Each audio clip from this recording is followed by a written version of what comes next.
David Kurz looking clean with his whole sales team. We ain't come to talk nonsense, it's all about the process and profits. Until we make $1 billion from deposits. He never slacked and teach him to take action. So far from whacking, never gave up his passion. Can't catch him lacking, dapper down on his fashion. He forever stacking, running up all the cash in. Real estate mastermind, check out his book, he gave us the blueprint. Really can't hate the grind, put in the work, no making excuses. Quitting's a waste of time, you made it this far, don't make your life useless. Pull up and taste the wine, he got the flavor, mixing the juices. All right, welcome back, everybody, to another episode of the Freedom Achiever Academy, where we're bringing top people all the time to give you valuable information, but not only that, to have real, down-to-earth conversations about things that are happening wherever they're happening. I'm super excited today to bring Lizzeth Carreon out to hang out with us. Lizzeth is in San Antonio. She's a top agent. She's killing it over there. She's got a great office. You can see the view behind her if you're watching us on YouTube. By the way, if you're watching us on YouTube, make sure you subscribe. And if you're listening to us on any of those podcast devices that you have, hit that subscribe button so you can listen to all the great guests like we have today. Lizzeth, thank you for doing this with me today. I really appreciate you. Thank you, David, for inviting me. All right, so you had a birthday recently. Happy birthday, by the way. Thank you. 21, finally. I can't believe it, man. And successful to the tour. This is incredible. I don't know. We're going to learn a lot from you. Well, thank you so much for the opportunity. So, all right. So first thing you said to me was, I don't like being in front of camera. I don't like the attention. And like, so what are we doing here? Like, why did you want to get on the podcast? I'm pumped about this. Because I wanted to be outside. I wanted to say, you know what? Enough with this wall that I have of not wanting to be in camera. And I said, you know what? It was a sign. God sent me, this podcast. You reached out to me and I said, all right, let's do it. I'm ready. That's awesome. What do you think? Why do you think that wall exists? Because I'm look, as human beings, we all have fears, right? But some of those fears are kind of like superficial fears, right? Like, like no one's ever died from being on camera. No. So right? I'm terrified of roller coasters, right? Okay. But like people have actually died on roller coasters. So I feel like that's a stated concern, right? Like, why do you think that fear exists? Because it's not in you. So many people say the same thing, right? Right. So I think it has to do also with like physical appearance, or I'm Mexicana, so I have a little bit of an accent. So I'm like, what if I say a word wrong? Like, what if, I don't bring my message across? But then I'm always talking real estate. So I said, okay, Lizzeth, enough. Like, you got this. Get on camera, turn that light on, and have great conversations so people can know you. That's awesome. It's great that you mentioned personal appearance, like language barrier. I understand fully. Like I live in Miami. No one speaks English in Miami, right? Like you can't listen. You pull up in the drive-thru in Miami, they haven't even seen you. You're in the drive-thru at McDonald's. No one's ever seen you. They go, "¿Cómo te puedo ayudar, señor?" Oh my right? goodness! Like, and you're like, okay, Eagle Pass, Texas. Eagle Pass, Texas. That's what they do. Yeah. That's crazy. And so I thought, by the way, Miami was the only place in the world that did that. So it's nice to know that there are other places that do that. It's word sounds, but yes, here you pull up at McDonald's and they're like, "Hola, buenos dias." And I'm like, wait a minute, am I in Piedras or am I in Eagle Pass? So the fear is incredible because, you mentioned something, appearance. And I wonder a lot of times why people are so skeptical of their appearance, right? And so, there's I think the world has kind of changed quite a bit, right? Like now we have so much access to cameras and technology and social media and filters and all this craziness that make people feel like they're supposed to be different. And as a coach, when people tell me, Dave, like a part of my coaching is creating video. And when people tell me, Dave, I don't like to do video, and I go, why? And they go, well, because I don't like the way I look on camera. I go, hey, I got a surprise for you. It's exactly how you look every day. Right? Like when you leave the house, this is what you look like. Yeah. Right. So why are you not afraid to step out of the house, yet you're afraid to let the world see you? Because when you go to the supermarket, everybody sees you. Yeah. I think it's just the camera. For me, it was just the camera. So back in 2017, 2018, I started doing text videos.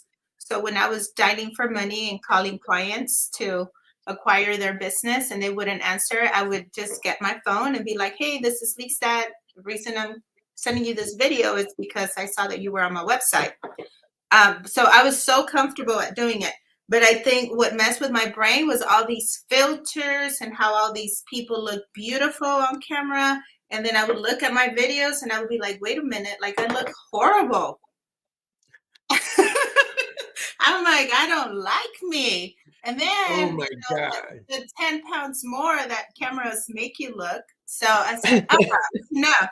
I'm like, enough with the filters, enough with, not wanting to be on camera. So thank you for pushing me, because I was hesitant to reply to you. But then I said, you know what? This is a sign. Let's go. 2024. Well, this is very exciting. By the way, camera's perfect. You look fine and you sound fine and you're doing great, by the way. Right. Thank you. So you have a history of being a teacher. Tell me about that. Teachers, I find teachers to be a passion job, right? Like my mom was a teacher for 32 years. And so I'm very familiar with the school system and everything else. And she's retired now. And every time somebody tells her that they want to be a teacher, they're looking at her 32 years retired. She's good. And they look at her and the first thing that comes out of my mom's mouth is, oh my gosh, don't do it. Right. Is that your same sentiment, or did you enjoy being a teacher? How long were you a teacher? So I was placed in a school by my mother. My mother was a principal for 40-something years, 45 years. So I went to UT Austin. I did 2.5 years of architecture, moved into business, graduated, and traveled the world for 6 months until my mom said, hey, come back till you go past, you have a job. And I said, but wait, y'all said if I graduate, I could travel. And she was like, not anymore. Enough is enough. So I started teaching in Eagle Pass ISD, 3rd grade bilingual. Loved it. Then I moved to Conroe, to the Woodlands, and I was a teacher up there. But now I was teaching teachers, international teachers, how to teach. And I was writing the curriculum as well for 3rd grade. So I had my little girl, and I stayed home for 4 years. But I did love teaching. I love teaching now. Now I teach sellers, buyers. I educate them. And I'm happy that I'm with LPT. And we have 50 agents in our downline. So now I help them and I teach them the process of how to keep a file alive. So I love teaching. I could say that none of my students failed when they took the state test. So 9 strong years, they all made, pass. I did not retain any student, and I love teaching. That's awesome. I'm very similar to you, which is why I've taken a path of coaching, right, for the last decade, because as much as I love teaching, I don't think I could do it on a teacher's salary. Does that make sense? Well, yes, it's crazy, right? So speaking of teaching salary, I have 2 agents right now that are with LPT, and they're an assistant principal and a counselor. They're so ready to leave that job and be full-time realtors. And first of all, I was like, wait, like I thought you had a passion, and they do, they love it, but it's the salary. It's the amount of money that they could make, in real estate. Like there's not a limit when you're a realtor and you take your job serious. So I'm helping them. I'm guiding them. Actually, there's 3 teachers. I'm guiding them to just push forward and make that dream happen. Because so Lizzeth, you're successful in real estate, and you just mentioned something right now, because obviously you took 4 years off. I'm assuming that's kind of when you decided, hey, real estate might be a fun thing to do, and now you're like, teaching real estate, right? So, you mentioned something right now where real estate is infinite, and your immediate comment after that was, if you take it seriously. Yeah. And so why was that your immediate comment right after that? And I know the answer, but I need our listeners to understand where your mindset was when you said that. So when I started real estate, I was a stay-at-home mom. I had the privilege to not work and just raise 2 beautiful kids. When I started real estate, there were 2 and 3. Now they're 13 and about to be 15. I was a PTA president for their school. I was involved in a lot of parents' activities, and I had my license, but I was a free rider. If someone said, I want to sell or buy with you, I would say, okay, perfect. And if I had one closing 1 month, I would stretch that closing until someone else came and landed on my lap. So when I see agents getting their license and saying, I can make this amount of money, I have a open schedule, I'm in control of my schedule, my time, I just smile because that's the dream that everyone wants, right? To have a free Right. schedule, to wear those fancy shoes and have that fancy car. And they think, it's easy, but it's not easy. Once you get real busy and you have production and you have volume and you have family with needs, then that's when you need to take it serious or more serious. Yeah. Yeah. I think you've got to take it serious if you want to make it a career, right? Okay. Like, and obviously the idea of the necessity makes you take things more seriously. Why? Because it's pushing you in a corner. So you got to figure this out now.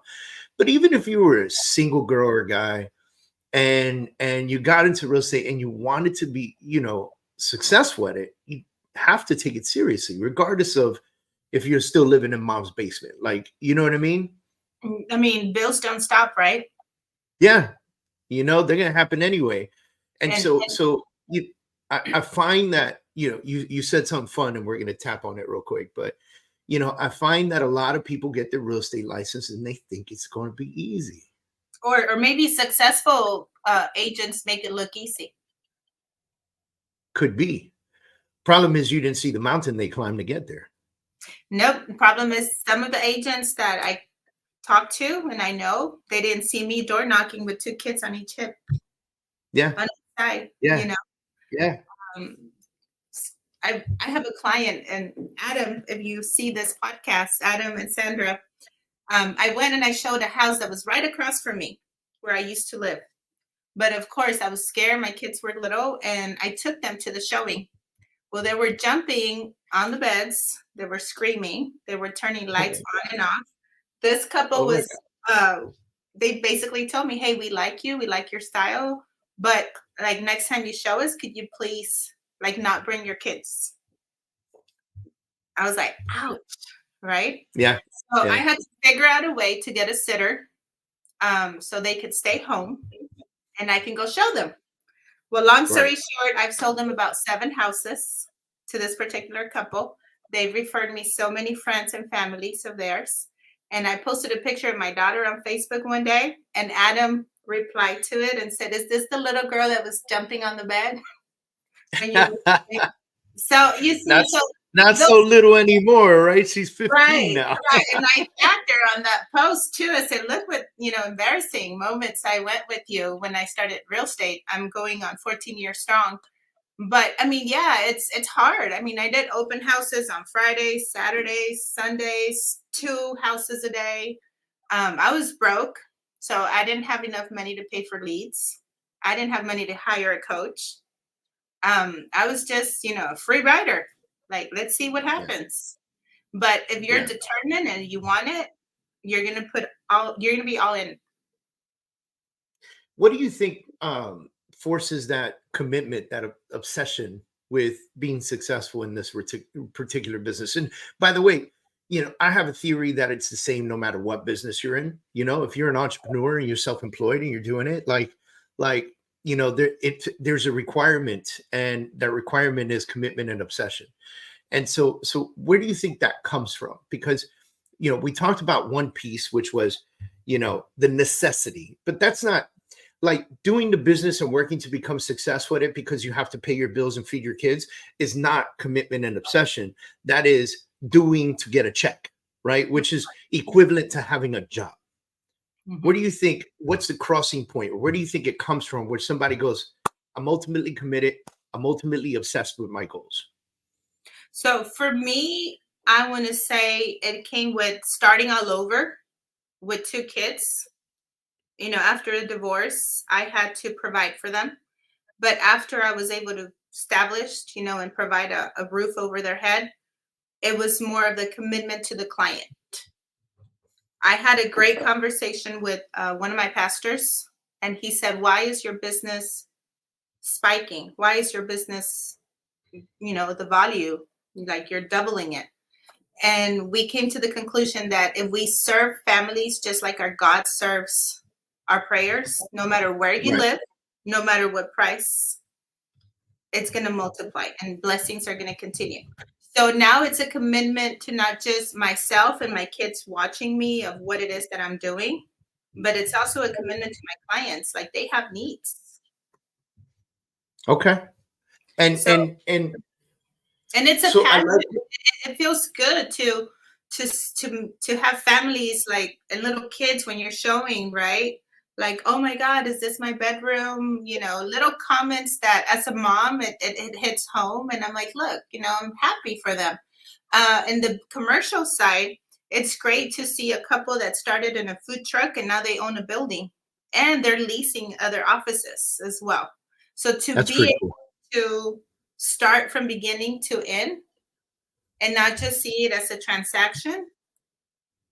So paint that picture, because there are a lot of new agents that might listen to this podcast and they're not going to have the opportunity to see that right away. And a lot of people look for that immediate gratification. So I always tell, newer agents, look, man, the immediate gratification is accomplishing the task for your client, right? But you've seen it go from food truck to small piece to building to, you know what I mean? Like, 10 years, 12 years down the road, when you look back at these clients, paint that picture for some of these younger agents and what they'll see in 10, 12 years. So, the market has gone up and down. Interest rates skyrocket. Everyone was a rock star in 2020. Everyone was getting their license, for $200, $300 online because you couldn't go to school in person. Yeah. So, I think a lot of agents have the wrong idea that if I get my license, I'm going to make X amount of money. Reality is there's a lot of objections and rejections. There's a lot of pain points for clients, whether it's the commercial side or residential side. And you just need to know what it is that those customers need. Okay. You need to know their pain points. Is it a price range? Is it the area? Is it a military family relocating to San Antonio? But once you do the job without commission breath, your business will multiply because that customer knows that your heart was in it, not for the price, but for the actual, how can I say it? It's making sure you provide the best customer service for them.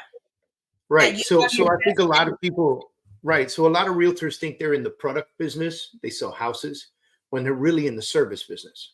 Right. Correct. So you either sell a service or you sell a product, right? We're equivalent, like car salesmen sell a product. Correct. I was They have a car, right? Mm-hmm. The real estate agents, yes, we have homes, but that is not the product we're selling. What we're doing is we're helping families find financial freedom through real estate. And so I think a lot of real estate agents miscommunicate what they actually do for a living, right? And you just hit it like nail on the head, because a lot of real estate agents are out there thinking that they sell houses when in the reality is that they're selling the experience of owning a home. They're selling financial freedom. They're selling the American dream, if you will. They're, all call it whatever you want, whatever your background or grow up or whatever tells you that this experience is. Call it that, but that is what you're selling, which means that you're in the service business. You're providing a service. You're a conduit between that person and that house. Now, something important that you do, and I can already hear it from our conversations, something important that you do that like 90% of real estate agents don't do is you actually form bonds with your past clients. Oh, yes. So I'm never lonely because I become friends with them on social media. Not only that, but we get invited to, their family events after we close. I touch base with them every so often. We do customer appreciations, but I always tell all my clients, this sounds a little funny, but I tell them, you're going to love me. You're going to not want to, you're going to miss me once we close. However, I don't want to be your friend right now. We're looking for a home. We're finding the best home for you and your family. This is one of the biggest investment. Once we close, we can have a glass of wine, we could have beer, we could chit chat and talk about the good and the bad. But for now, we're going to keep it business. So that, I think a lot of my customers, clients, they appreciate that, me being so straightforward. Like, this is my So you're setting the standard of what's to happen as you go along. You're almost telling somebody when you meet them and you're about to show them properties that you will be friends. We will be so friends. This is what I heard, right? Like my coach's ear was like, you know, my regular ear was like, oh, that's cool. She's like setting the standard throughout the process and keeping it busy. My coach's ear heard, we're going to be friends after this. We're going to be friends. You're going to love me. You're going to refer me all your You're going to miss me when I'm not around. I heard that. You're going to miss me. You're going to want me to be at that party or that bar, you know, having that cold drink with y'all. However, right now we're looking at one of your biggest investments, and I'm going to make sure that I provide all the information that I have for you. So that way you make the right decision of whether you want to purchase it or not. What do you think, if I had to ask you, what do you think the number one reason for your success is in this game of real estate? For my business, I think the systems and process that I have. I make it seem so easy and not stressful. For the clients, I think it's the communication. They know what to expect from me. They know what to expect from the transaction. And they know that I have a team of title companies, lenders, escrows, inspectors, you know, name it, that are always going to be there for them. So they're not just hiring me. They're hiring a whole team of real estate industry partners that know how to go through the process of every stage when selling or buying. So I'm going to say this because we haven't even touched on this. We talked about you being a teacher. We talked about your 4-year break. We talked about you getting into real estate. We're talking about your success now. However, mom was a principal, but mom was a landlord too. Oh, yep. She so mom she brought you into the real estate game, really. Right. So and she made you be a teacher, by the way. I'm going to call mom out on that, right? So yeah. I didn't want to be a teacher, and she was upset at me when I started real estate. She said, "Oh no." Yep. So my dad's an engineer, mom's a teacher, principal, both in Mexico. Dad owned multiple businesses, so I would always hear conversations of him talking to employees, you know, and setting expectations and, you know, telling them what to do, not to do. In the meantime, mom had the opportunity to work as a teacher and she owns more than 30 homes back home, and acquire properties as she was teaching and being a principal. So at the age of 8, she would tell me, Lizzeth, go and knock on that door and ask for the rent. And when I would come back with no money, she would say, what do you mean? Go back. So she taught me, you know, how to deal with rejection, objections, and, you know, she pushed me not to fail. And awesome. she also taught me a lot, like a failure is teaching you a lesson. And if you don't pick up the lesson, then you're going to fail again and you're going to make the same mistake. But if you pay attention to what you were supposed to be taught, you won't make that mistake again. So perfect example. I want to give so much love to mom right now. Mom, if you're listening to this podcast, we love you. Like, you know, not enough parents are teaching their children this type of stuff. You were knocking on doors at 8 years old collecting rent. Yes. Right? So I learned my lesson. If I went back to that car with no money, she would not let me in. So I had to go back and say, Señora, your money is in the refrigerator. That's where your husband told my mom that she left the rent. You know, it was embarrassing to tell, and you know, I was just 8 years old telling someone that was 20 or 30, whatever age they were. But that's another reason why I'm where I'm at right now. Real estate for me has been a roller coaster as well. My production has multiplied. My best year was 25 million by myself with no team. I haven't had a team since 2018. And I love it. But yeah, mom taught me a lot. And dad always taught me, like, the psychology of a person. Like, why do people act the way they do? Mom was more of go do it, figure it out. Right. Like, fail, get yourself up. Right. Think about this though. Mom was a teacher, so she's about teaching a lesson. Every day. Dad was an engineer. He was about dissecting the lesson. Yep. And you just said it right now. Really cool how people think, right? But you had the best of both worlds of giving you great opportunity, which is pretty amazing. Yes, and I love them. And they're still, they come and go. They come and visit. Dad's So you said, Mom 76.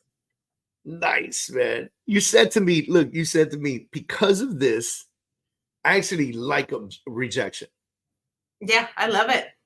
It's a pleasure for me to know why you don't want to buy or sell, or why you're so upset that, you know, you want that loan, but you don't want to bring all the paperwork to the lender for commercial or residential, but you want to establish your business, or you want to purchase that home, but at the same time, like, you don't want to do it. Okay, let's talk about it. How can I help you? I know. All right. How do you get people? How do you train your people to accept rejection? Okay, so we do a bunch of, so I always tell them, you got to put yourself in their shoes. You got to put yourself in that family. You know, pretend you're the husband or the wife or the person buying it. Why is it that they're not wanting to go see a home this weekend? You got to be educated and aware of what's going on with the market. So if interest rates are up, or if they have a low credit score, or if they haven't worked for X amount of months, you know, you got to understand what their pain points are. Are they going through a divorce? Are they delivering a baby? Are they downsizing? You know, what is their pain? So what I do with the agents is we role play a lot. We talk about files. I think an agent will learn more once they have an actual file in their hand, or a transaction, than just applying a book and saying, here you go, read it, and then come back and talk to me about what you understood. I think they'll own more ownership. I also do that. So when they come with a problem, before I give them an answer, I tell them, how would you solve that problem with that client? So taking ownership will take them a long way. Right. So it's a lot of reverse psychology too. So you're teaching them to get excited about rejection in this setting, right? Like, you're telling them, hey, there's nothing wrong with rejection. What you're not doing enough of is trying to figure out what the real problem is. Right. Bring solutions to the table. I love this, man. You know, I held a 5-day challenge a couple weeks ago. We had a bunch of agents join that 5-day challenge. And we spent one of those days really talking about, you know, how to identify the problem, how to create the solution if you can, and then the frequency between the two is the value you bring to the table, right? And so we spent a long time talking about that. And what we found was that as soon as real estate agents understood that, or salespeople, I should say, because we had agents, title reps, lenders, everybody in there. As soon as the salespeople that were in that class, as soon as it clicked with them, as soon as they understood that, it was sort of a game changer for them, right? So now those conversations that they were having, they went back to go have them again, and they achieved a different result because they understood that the rejection was not a no. The rejection was, I have a problem and you haven't figured out how to fix it yet. Correct. And we come back with our business partners, right? Having a great title company, having a great lender, having a great credit repair company, you know, just being educated throughout the industry of what programs, what loans could help that client. Right. Like providing That's pretty impressive. Yeah, providing solutions. But you got to understand those solutions before you can go provide solutions, right? But I also think new agents need to go through X amount of transactions to be able to provide that value to their client. Right. So I agree with you. And I think a lot of new agents get stuck they get stuck in thinking that they need to do enough education on something before they can actually do the job. And I don't believe that, right? Like I believe like apply the yeah, education. go do, and then when you hit a point where you don't know what the hell to do next, come back to Lizzeth. She'll tell you what to do next, right? She'll help you, understand what the next steps in the process are. I'll give them options, and then they have to see which option's best for them. Because remember, they need to take ownership of it. Because mama can't come and tell them what to do because they won't do it. Coming from a teacher's world. I love it, man. I love it. All right. So I'm going to ask you some off the wall questions because there are a few things that you said today, and I want to learn more about Texas and kind of, things that are happening in Texas and things of that nature. So you grew up where? I grew up in Piedras Negras. That's border town from Eagle Pass.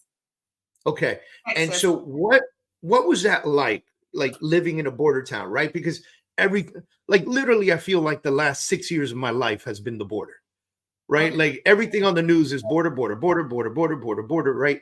So what does that community look like? What does that feel like? Like, I don't know, give me some understanding of that for the folks that are listening right now that have a completely different picture in their head. So Mexico is beautiful. You have, of course, great restaurants. You have great food. The culture, the people that you know. Yes. Back in the day, everyone knew each other. But because population has, grown so much, now it's a little hard to know who's who. But the town that I'm from, everyone knew each other. What else can I tell you? It was fun going to mass, crossing the bridge to go eat in the United States. Everything was great. What we're seeing in the news has always been there since I was little, since I was 3 years old. I remember crossing the bridge with my father and his motorcycle. And you would still see a lot of what we're noticing now on TV. Now, back then, we didn't have so many news reporters. We didn't have so much social media. So to me, when I see what I see, yes, it's double or triple or quadruple the amount of people that are trying to come to the United States, but it's always been there. And it's a little bit sad for me to know that, those families are trying to make a living. Right. By crossing, right? Now, I don't agree with the criminals that are trying to cross. Yeah. So I have mixed feelings, and I don't want to go too deep into it, but I still think like they're breaking the law. And I'm Mexicana, but I was born in the United States. Even though the other day I was with my kids, this is a funny story. So speaking of, I was with my kids, I had misplaced my ID. So I had my military card, my ex-military card. And I hear my son telling my daughter, "Is that mom's green card?" I was like, oh my God. I thought it was just funny, but anyhow, I think they're trying to cross to make a living. Right. If you're, as a realtor, you're driving down communities and those are the people you see building homes, right? Right. However, I think they're breaking the law. And anyone that breaks the law, no matter what country you're in, there's a consequence. Yeah. I agree with you on the mixed feeling part.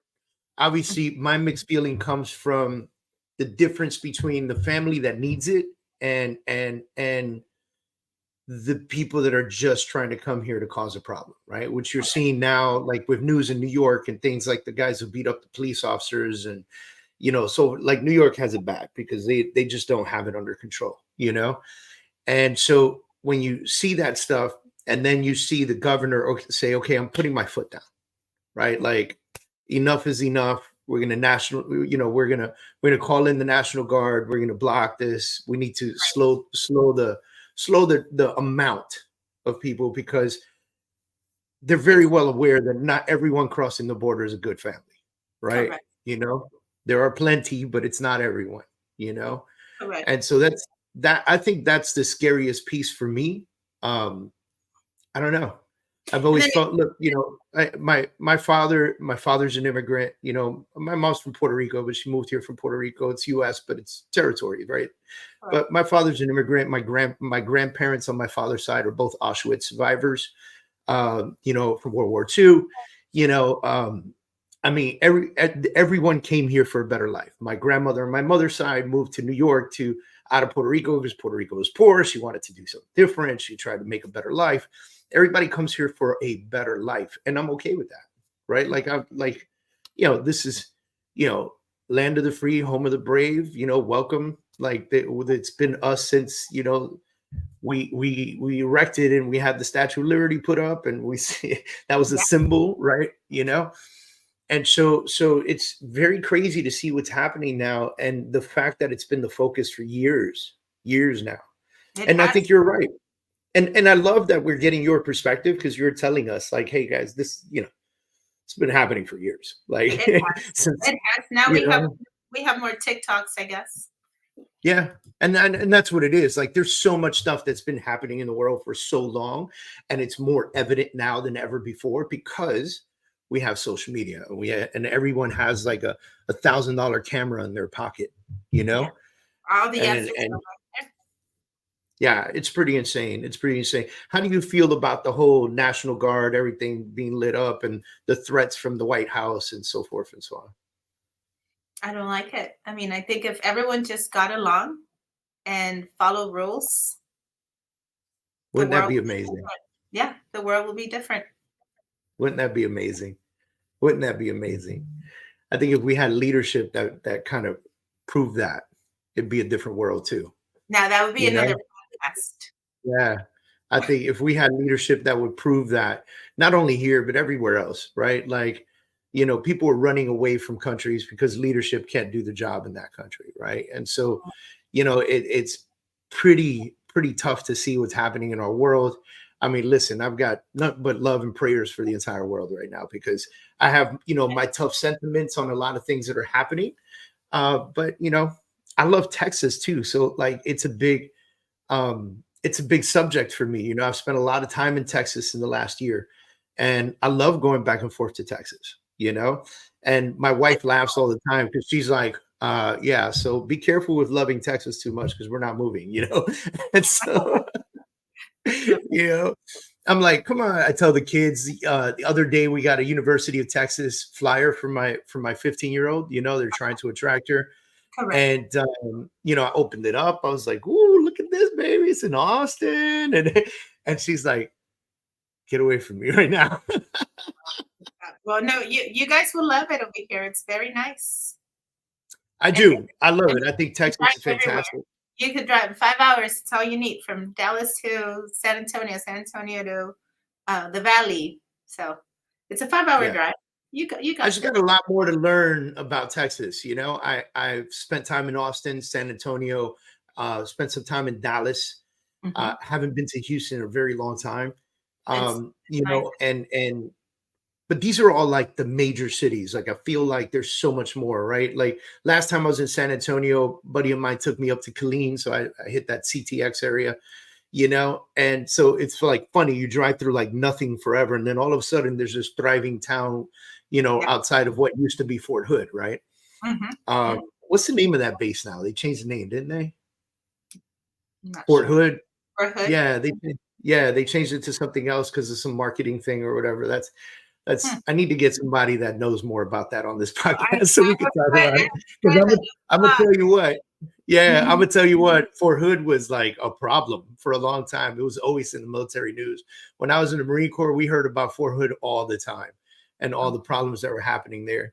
And so I think it's hilarious that they actually had to change the name so they could rebrand a military base. So I was, speaking of military, I was in the family readiness group at one point. Yeah? With the Army. That's awesome. That's awesome. I know the VA lingo, so I've been awesome. relocated like twice. So we've been through all the pack, and let's go. Well, thank you for your side of the service. That's for sure. Thank you. All right. So last piece I'm going to ask you about. You have 2 kids. They're both teenagers, you know. You've got a thriving business. And one of the biggest myths, in my opinion, one of the biggest myths in the world right now is work-life balance, right? And everybody's trying to figure out this work-life balance thing. And I have a theory, but I want to hear your theory. I want to hear, how do you balance your home world and your work world? So in the beginning, I had babysitters to help me out, to pick them up and take them to jiu-jitsu, baseball, cheer, gymnastics. Now the kids are a little older, so they know that they got to figure it out. That's my favorite saying. They got to figure it out. So what we do to balance is I try to work as much as I can while the kids are in school. Right. Okay.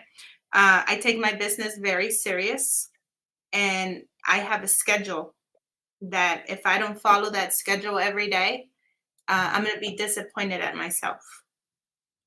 They have schedules too. We share a Google Calendar, and we know exactly what's going on with their world, because they have a world that's bigger than my world, right? Of course. Yeah. So what we try to do is anytime we're having breakfast, lunch, or dinner, phones are not allowed. We're in the moment. The world can go on fire, but if it's us, we're safe. We got to be present with each other. And I do the same thing when I'm with agents as well, or with clients. That's one. Two, it's, giving yourself a day or a couple of hours to just say, I'm disconnecting from business and I just want to be a mom. It's knowing how to separate, and I've always said, there's no real balance. I've always had a saying, not all money is good money. Yeah. Okay. And That's interesting. Dig into that a little bit. Not all money is good money. Yeah. Not all money is good money. And I have so many stories for that. But I always tell the kids too, when I was growing up, I remember climbing trees, doing mud pies. And what are they doing? On the technology, playing video games on the phone. So I try to cut that off as much as I can so we can be present. But schedules is one, knowing your timings, knowing that from this time to that time, you're going to be doing, sports activities, or you're going to be a mom, or you're going to be being a businesswoman. I also tell my kids and my agents that after 7:00, I'm no longer available. So it's a lot of setting expectations for both parties, for family and for agents. Communication, I think, is key, because I'm sure you have the same conversation with your family. Hey, until 7:00, I got to be working on clients. I'm a little bit on call. Yeah. Yeah. So I think it's setting expectations on both sides so that no one assumes they're going to get more out of you. Correct. So I get clients sometimes in my coaching business, and they go, oh my God, my phone's ringing all the time, and I'm getting up from dinner to answer the phone. And, I'm out at a restaurant, it's 9 p.m. on a Friday night, and I'm like trying to put out fires. And so, and I know how I coach them, but what would you say to that? Okay. If everyone's safe and no one's in danger, you're good. If the house is not burning, then it's good, because there's nothing you can do after 7 p.m. All businesses are opening at 8 a.m. So make sure that you set the expectations with your clients. So I had a situation where we had a closing and there was a water leak, but Sauce had to go take care of it. My agent was so stressed out. I said, don't worry about it. I said, call Sauce to go fix it. Extend the amendment to close in 3-4 days. It kind of sucks, but maybe you might want to help the listing or the buyer's agent get that family into a home. Yeah. Like, reach out to this friend of mine that works at this hotel, and they'll give a family and friend discount code. Figure out and give solutions. Solutions driven. Don't stress, because stressing is not going to make you, not going to give you the opportunity to have a great outcome. You're Yeah. going to be in panic mode. 100%. And you're 100%. going to mess it up for everyone and for yourself. And guess Well, I what? think Clients think of the negative that went in that transaction. They never think of all the good stuff. When something negative happens, that's what they're going to remember, unfortunately. yeah. And that's how you lose a lot of business as an agent. But it takes Yep. a lot of maturity. It takes a lot of, it takes a discipline and a driven agent to kind of put that puzzle together. They think because they went and they get their license, it's going to be all magical like Walt Disney, right? Yeah. And people are just going to be like jumping out of their skin for them to sell them a house. No, it doesn't work Well, like that. I think there's a lot of great stuff that we pulled from this today. And I want to, obviously a few of my favorite parts were, I'm not gonna lie, understanding the border better, right? Because I think a lot of people just think this is like a new thing and it's only because it's in their face for the first time. Another big part for me was, what we just discussed was setting the expectations on both sides, family and business, so that you can do the family and you can do the business. I'm a big advocate for shutting down at a certain time. Even though my brain, I just work at 1,000,000 miles an hour. So I'm always working, right? But like, thankfully, my kids have volleyball till 10 p.m. 2 nights a week and things like that. So, shoot them over to volleyball, and then I got 3 hours that I can like do more stuff, And for me, it's because I feel like I owe it to my clients, right? Whether they be my coaching clients or my real estate clients, whatever it be, my team, I owe it to them to be present, Correct. But equally, I owe it to my wife and my kids to be present as well, And if anything, I owe it to them more. Right. Because they're the ones that are going to remember. 100%. Dude, I'm so excited. Oh, wait, my third favorite part is 8 years old, knocking on doors, not being allowed back in the car unless you had some money in your hand. Listen. Oh my God. Where are the parents today? I hope they're listening to this. Like, we should have had this whole thing should have been about parenting. Next time we'll bring your mom on. That's right. That's right. I know. I love it. Well, Lizzeth, thank you for doing this with me today. It's been a real pleasure speaking to you, and I'm sure that the people that listen to this today are going to get a ton out of this. And God willing, ladies and gentlemen, if you know you need a real estate agent in San Antonio, Lizzeth is your girl. She's got a great team. There's 50 people in her organization. She's well set and put together and has years and years of experience. And you've heard it today. She knows how to work this business, and she's going to help you set the expectations to get there. And if you're listening to this, if you're still on right now, that means you enjoyed the show. So hit the subscribe button. Make sure you're subscribing to our channel. Make sure that you're really committed to tuning back in and bettering yourself, because we do this podcast to bring you information that helps you help in your business, in your life. And our goal at the Freedom Organization is to impact the lives of 1 million people in a positive nature. That's our entire goal. That's our mission at our company. And so we want to be able to do that. And the only way we can do that is if you subscribe, like, comment, and share. Thank you, ladies and gentlemen, for tuning in today. It's been a real honor. We'll see you next week.